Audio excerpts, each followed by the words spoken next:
Monde du savoir, monde du savoir, pas seulement pour les enfants.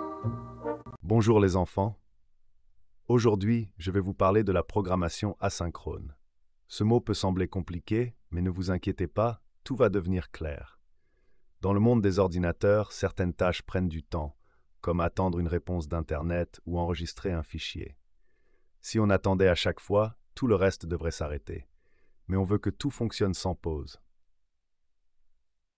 C'est pour cela que les programmeurs ont inventé une façon de faire certaines choses en arrière-plan, sans bloquer le reste.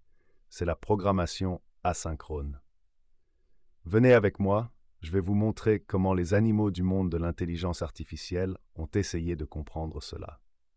Au bord de l'étang mécanique, Robochio et Mécha Chaton se sont retrouvés. Robochio racontait que son application météo s'arrêtait de fonctionner quand elle essayait de récupérer des données sur Internet. Mécha Chaton a alors dit que c'était sûrement normal, peut-être que l'application devait arrêter de respirer pendant ce temps. Robochio a rigolé et a ajouté que l'ordinateur devait sûrement faire une petite sieste pour rassembler toutes les données, puis se réveiller pour continuer. J'ai expliqué que ce n'est ni une question de tête ni de sieste, mais qu'il faut une méthode pour qu'un appareil puisse faire plusieurs choses à tour de rôle. La programmation asynchrone sert justement à cela. Elle permet à un programme de commencer une tâche longue sans bloquer les autres. Ainsi, tout fonctionne en douceur et l'utilisateur n'a pas à attendre. Dans l'espace hologramme, Pico-Souris et Drono-Perroquet jouaient ensemble. Pico-Souris a expliqué qu'elle avait créé un site où les images se chargent en arrière-plan et que l'utilisateur peut continuer à lire même si l'image n'est pas encore apparue. Drono-Perroquet était fier de son application de liste de tâches, qui enregistre les nouvelles entrées dans le cloud sans empêcher l'utilisateur d'en ajouter d'autres tout de suite. J'ai précisé que c'est exactement ça. Un programme peut faire une chose tout en préparant une autre. Grâce à cela, les utilisateurs n'ont pas à attendre chaque étape. Le programme réagit tout de suite, même si quelque chose se passe entre guillemets en coulisses, entre guillemets. Sur la plateforme Céleste, Neurofourmi et DigiHamster s'amusaient. J'ai décidé de tester leurs connaissances et je leur ai demandé ce qu'ils savaient sur la programmation asynchrone.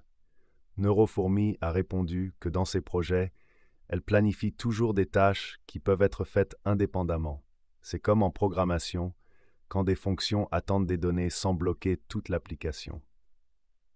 DigiHamster a ajouté qu'il analyse souvent des données venant de plusieurs sources en même temps et qu'il utilise du code asynchrone pour que tout se passe en parallèle sans retard. Je les ai félicités pour leurs bonnes réponses. La programmation asynchrone permet au programme d'être plus rapide et plus fluide. Récapitulons. Les enfants, ce que nous avons appris aujourd'hui.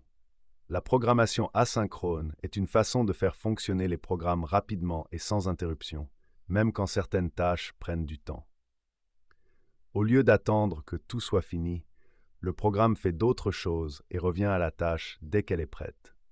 Grâce à cela, les utilisateurs n'ont pas à patienter, car le programme réagit tout de suite à leurs actions. Je vous dis au revoir et à très bientôt pour un nouvel épisode.